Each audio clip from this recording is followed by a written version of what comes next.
Bitcoin's trading at an all-time high, which is interesting to note. Certainly an interesting chart.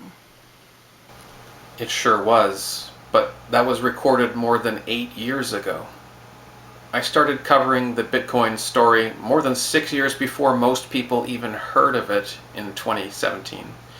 The current October 20th, 2021 chart looks quite similar, breaking out to a new high after a bowl-shaped correction, but we're at 66,000 rather than $40.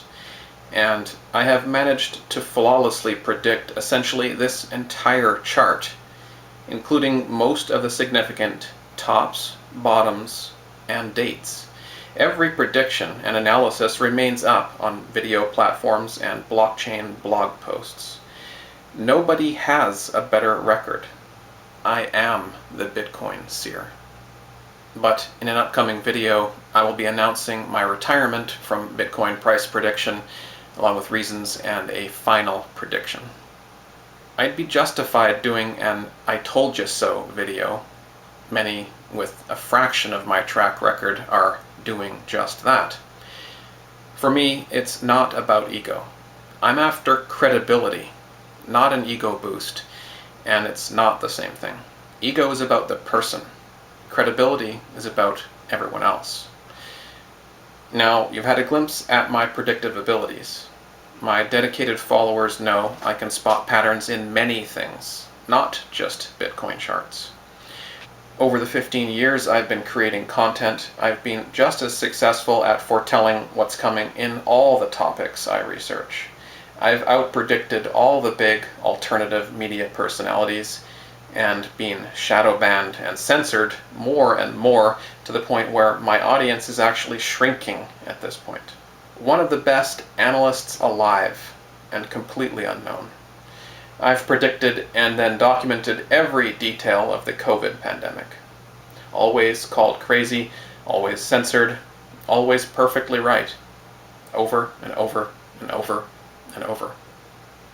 And I'm not saying I'm alone in being able to see these things, but I'm telling you how it feels. I feel helpless, able to see what's coming next, almost as well as I can remember what recently happened, while almost everyone around me is either not quite as experienced or skilled at that, or has absolutely no ability to see what's right around the corner until it hits them in the face. Yet they go on, confident in their understanding, destined to flounder, up for grabs. I know I could help them, if they could be convinced to listen. This is not arrogance. This is just the truth. I want them to see. I'm not the enemy. I am one who can see him, though, and tell you when he approaches and what his intentions are. So please, if you cannot see, listen to those who can. That is not weakness, it's strength and wisdom. We must find those among us who are able to see, who have the right skills and experiences, and whatever else it takes to lead us. Let our ego rest for a moment and recognize we haven't always been right, that the situation is very complex, that we've been tricked and propagandized and abused and censored, and not all of us are still thinking straight.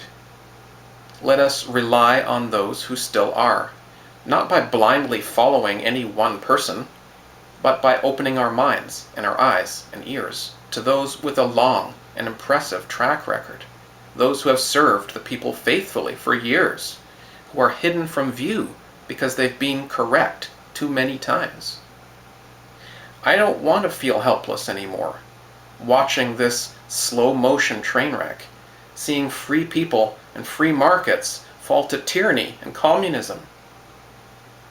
I'm retiring undefeated as Bitcoin seer, but that's only one of many things I've been right, non-stop for years about. Thank you for pushing with me to reach those who need a little guidance. Not for my benefit, or even necessarily for theirs. For us all. In liberty. Drutter.